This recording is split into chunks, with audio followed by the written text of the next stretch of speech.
brought to you by Nova शुद्ध घी।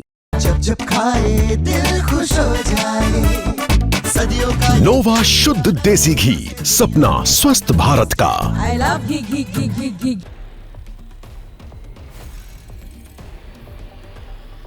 दिल्ली के दिल में धमाका, लाल किले के बाहर गूंजा एक जबरदस्त धमाका और अब सीसीटीवी की नई फुटेज से खुली सबसे बड़ी सच्चाई।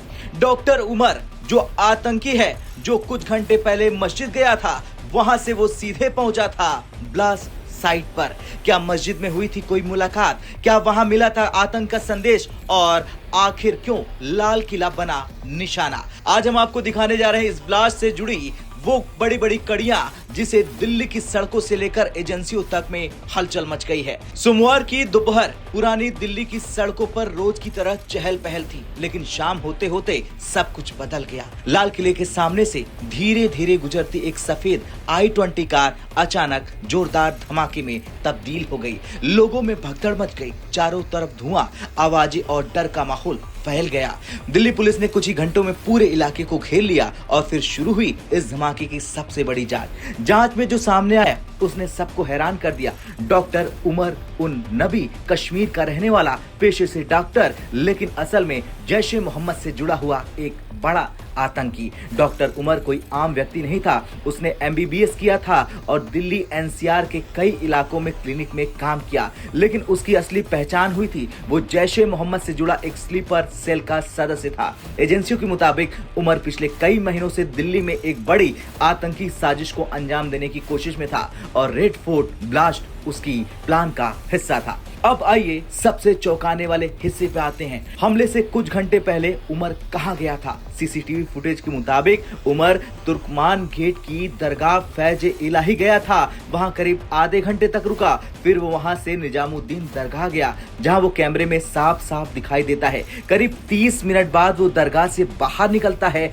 और फिर पुरानी दिल्ली की तरफ ड्राइव करने लगता है। पुलिस को अब तक ये शक है कि उमर ने इन धार्मिक स्थलों को सिर्फ धार्मिक यात्रा के लिए नहीं चुना था, बल्कि यहाँ किसी से मुलाकात भी हो सकती थी, शायद हैंडलर से या किसी स्थानीय मददगार से। ये भी सामने आया कि उमर ने अपनी कार सुनहरी मस्जिद की पार्किंग में लगभग 3 घंटे खड़ी रखी। दोपहर 3:19 पर कार अंदर गई और शाम 6:25 पर बाहर निकली। आप सोचिए, 3 घंटे तक एक कार खड़ी रहती है, ड्राइवर कहीं नहीं जाता, फोन कॉल्स नहीं, और फिर कुछ देर बाद वही कार धमाके में उड़ जाती है। क्या ये महज इत्तेफाक है या एक प्लान मूव है? पुलिस ने कई सीसीटीवी फुटेज कब्जे में ले लिए हैं।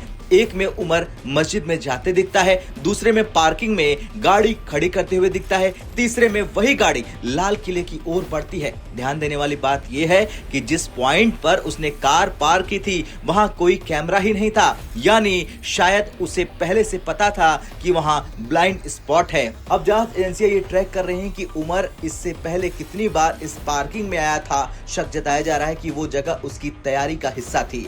पार्किंग से निकलने के बाद उमर नेताजी सुभाष मार्ग होते हुए जामा मस्जिद और पुरानी दिल्ली रेलवे स्टेशन की ओर बढ़ा। वहां से उसने यू टर्न लिया और सीधे लाल किले के सामने पहुंच गया। गाड़ी धीरे धीरे चल रही थी और अचानक एक धमाका हुआ। कई कैमरों में यह धमाका कैद हुआ। कार जलकर खाक हो गई और पुलिस को मौके पर विस्फोट से जुड़े टुकड़े मिले। जांच एजेंसियों ने यह पक्का कर लिया कि उमर का सीधा लिंक जैसे मोहम्मद से था। उसके डिजिटल फुटप्रिंट, ईमेल और कॉल रिकॉर्ड से विदेशी कनेक्शन, खासकर पाकिस्तान और तुर्की के संकेत मिलते हैं। DNA टेस्ट से भी पुष्टि हो गई है कि धमाके वाली कार में वही था। फिलहाल NIA और दिल्ली पुलिस उसके पूरे नेटवर्क को खंगाल रही है। कौन लोग उसे सपोर्ट कर रहे थे, कौन कौन शहर में उसके संपर्क में थे, इस घटना ने केंद्र सरकार को हिलाकर रख दिया। वहीं PM मोदी ने भी दुश्मन देशों को चेतावनी दी है कि भारत अपने दुश्मनों को पहचानता है और इस हमले का जवाब जरूर देगा। आपको याद दिला दें कि पहलगाम हमले के बाद भारत ने कुछ ही दिनों में सर्जिकल स्ट्राइक कर करारा जवाब दिया था। अब माना जा रहा है कि दिल्ली ब्लास्ट का भी बदला भारत जरूर लेगा।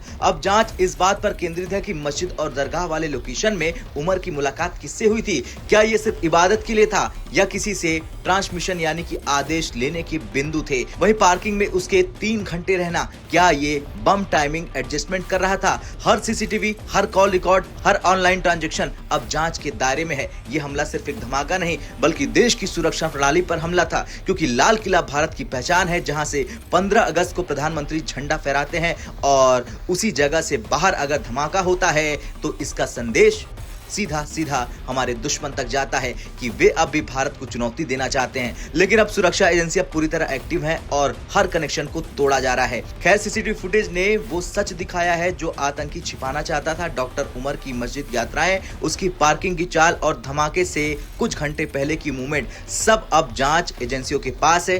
भारत एक बार फिर से जाग गया है, क्योंकि जो लाल किला झंडा फहराने की जगह है वो आतंकियों की गंदी साजिश का निशाना बन गई। लेकिन जैसा कि प्रधानमंत्री मोदी ने कहा, भारत भूलता नहीं और बख्शता तो बिल्कुल नहीं है। अब आपका क्या कुछ कहना है इस सीसीटीवी रिपोर्ट पर कमेंट कर जरूर बताएं।